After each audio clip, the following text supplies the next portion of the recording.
Hello, my name's Andrew Nicolosi, and this is my presentation on the Rocking Horse Winter and materialism. Uh, General overview of the Rocking Horse Winter. The story Rocking Horse Winter by D.H. Lawrence is about a family who loves, or maybe not so much a family as a mother who is obsessed with money and loves money more than anything.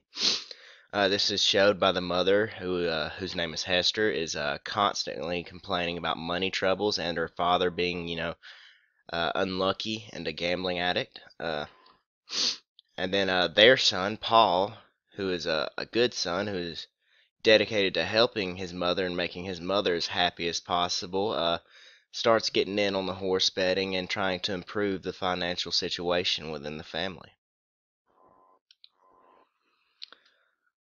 Uh, Paul starts betting on racing horses through his gardener, whose name is Bassett, and shortly after gets his uncle in on it, who he borrows a little bit of money from and starts placing even more bets through, who and his uncle's name is Oscar.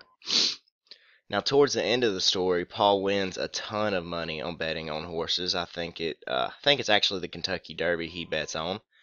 And then shortly thereafter, after he collects his huge prize pool of like $80,000, he dies abruptly, and the story ends.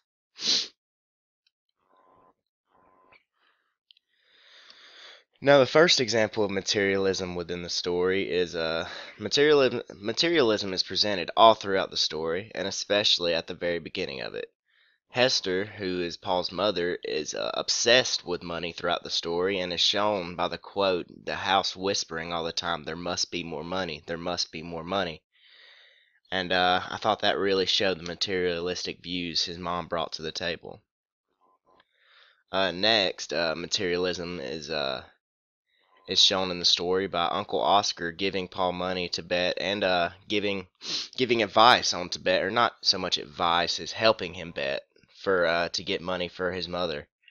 Uh, this is explained through the long conversation he has with his uncle, explaining his mother cannot know of him betting money and wanting to give her money and all that. And the last example of materialism within the story, I thought, was the death at the very end of it.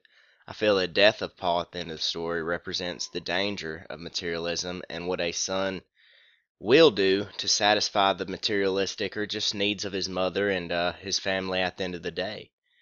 I feel like his mom was very money hungry, and that at the end of the day killed Paul because he was not worrying about himself as much as obtaining money and other materials and items. And that is the end of my presentation.